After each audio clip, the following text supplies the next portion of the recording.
নমস্কার, কেমন আছেন সবাই? আশা করি সবাই খুব ভালো আছেন। মুক্ত গগনের আরও একটি নতুন পর্বে আপনাদের জানাই স্বাগত। আমরা এখন রয়েছি মসজিদ ইন্ডিয়াতে। মসজিদ ইন্ডিয়ার আগের পর্বে আপনাদের সাথে শেয়ার করেছি যে মসজিদ ইন্ডিয়াতে যদি আপনারা ট্রেনে করে আসতে চান সেক্ষেত্রে টিকিট কাটবেন কী করে। আর মসজিদ ইন্ডিয়ার বেশ কিছু গোল্ডের কালেকশান এবং তার সাথে আপনাদের সাথে শেয়ার করেছি যদি এইখান থেকে আপনি গোল্ড কিনে নিয়ে যান নিজের দেশে সেক্ষেত্রে আপনি কতটা লাভ করবেন, বিস্তারিত আলোচনা করা হয়েছে আগের পর্বে। আর এখন আমরা এসেছি হানিফাতে। বহু মানুষই নিজের দেশে যাওয়ার আগে আসেন এই হানিফাতে এখান থেকে চকলেট এবং অন্যান্য জিনিসপত্র কিনতে। আমার নিজেরই দেখা, জানেন, যেহেতু আমাদের বাড়ি থেকে আমি প্রথম বিদেশে, কিন্তু আমার জেঠুদের মধ্যে এক জেঠু ছিলেন যিনি বাইরে থাকতেন। তাকেও দেখতাম, জানেন, যখন বিদেশ থেকে বাড়িতে আসতেন ব্যাগ ভর্তি করে জিনিসপত্র নিয়ে আসতেন। আর এই হানিফাতে আমরা করব মাসকাবাড়ি বাজার, কারণ এইখানে এসে দেখলাম ইন্ডিয়ান বেশ কিছু জিনিসপত্রই এখানে পাওয়া যাচ্ছে। এখান থেকে যদি মাসকাবাড়ি বাজারটা করে নিই তাহলে ডিসেন্ট্রাম থেকে সবজি বাজারটা করে নিলেই আমাদের মাস কেটে যাবে। এই সেটটা দেখুন কি সুন্দর লাগছে, কাউকে গিফট হিসাবে দিতে মন্দ হবে না, কিন্তু এটা ভীষণই বড়।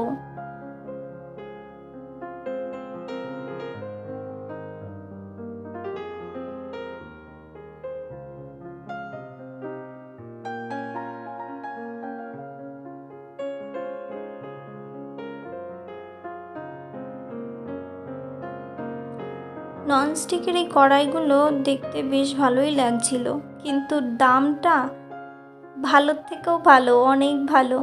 দামটা রয়েছে 80 রিঙ্গিত, মানে প্রায় ওই 1600 টাকা মতো। এখন আর কড়াই টড়াইয়ের দরকার নেই, কারণ বাড়িতে অলরেডি অনেক থালা বাসন হয়ে গেছে। এই স্টিলেরটা দেখুন, এটা বেশ ভারীও ছিল।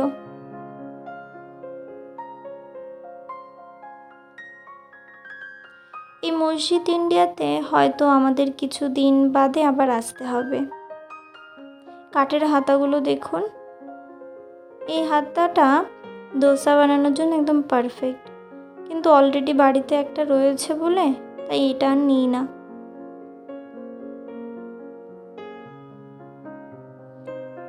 এই প্রদীপটা দেখুন, পদ্মের মাঝখানে প্রদীপ, কি সুন্দর লাগছে। আপনাদের বললাম না কিছুদিন বাদে আবার আসতে হবে, সেটা হচ্ছে আমরা রিসেন্ট ইন্ডিয়াতে যাওয়ার টিকিট কেটেছি। আর বাড়িতে যাওয়ার আগে ভাবছি এখান থেকে বেশ কিছু চকলেট নিয়ে যাব। এই হানিফাতে এদের এখানে দেখলাম চকলেটের কালেকশন অনেক।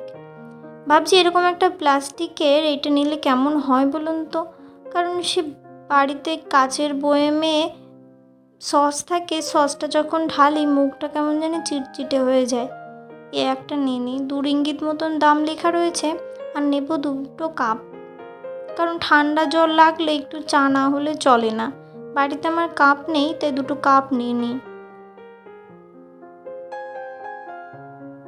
প্লেটগুলো দেখুন কি সুন্দর লাগছে, দূরে ওই পিঙ্ক কালারের প্লেটগুলো তো আমার তো দারুণ লাগছিল। তবে আজকে অবশ্য প্লেট নেব না, দেখতে ক্ষতি কি বলুন, দেখাশোনা তো ফ্রি।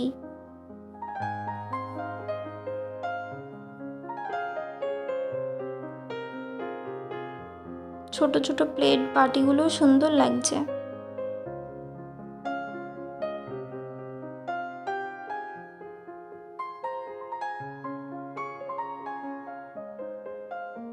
এই ডলগুলো এতটাই বড়, যদি আমার সমানে রাখা হয় আমার হাইট থেকেও ছাড়িয়ে যাবে, এত বড়। এগুলো অবশ্য ছোট ছোট পুতুল।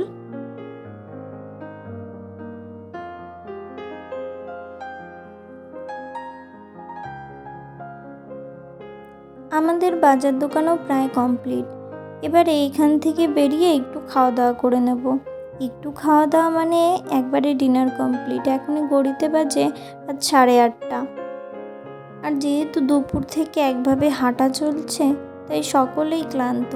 খাওয়া দাওয়া করে একবারে বাড়ির উদ্দেশ্যে রওনা দেবো।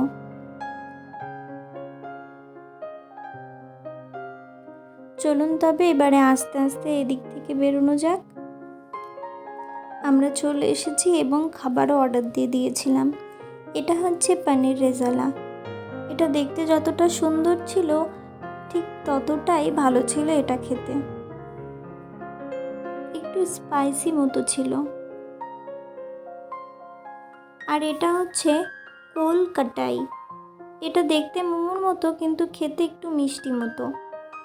আর এটা হলো লিটল সাউথ ইন্ডিয়ান থালি। এখানে রয়েছে ইডলি, দোসা, 3 রকমের চাটনি, সাম্বার, মিষ্টি এবং তার সাথেও অনেক কিছু ছিল। আর খেতেও ছিল এটা খুব ভালো। এছাড়া অর্ডার দেওয়া হয়েছিল ফ্রাইড রাইস। ফ্রাইড রাইসের মধ্যে ছোট ছোট পনিরের টুকরো ছিল। ভাবছেন এত খাবার আমরা দুজনে খেয়েছি? না, আমাদের সাথে ছিল অনুপের বেশ কয়েকজন কলিগ। তারা খাওয়া দাওয়া করছে, তাই তাদের আর ডিস্টার্ব করছি না। এবং অর্ডার দেওয়া হয়েছিল নান এবং তার সাথে মালাই কোপ্তা। আমার তো মালাই কোপ্তাটা জাস্ট অসাধারণ লেগেছে। আর সর্বশেষে অর্ডার দেওয়া হয়েছিল চিলি পরাঠা। চিলি পরাঠাও ছিল খুব সুন্দর। চলুন তবে আমরাও খাওয়া দাওয়া শেষ করি। এই পর্বটা তবে এখানেই শেষ করছি। দেখা হবে নতুন একটা পর্বের মধ্য দিয়ে।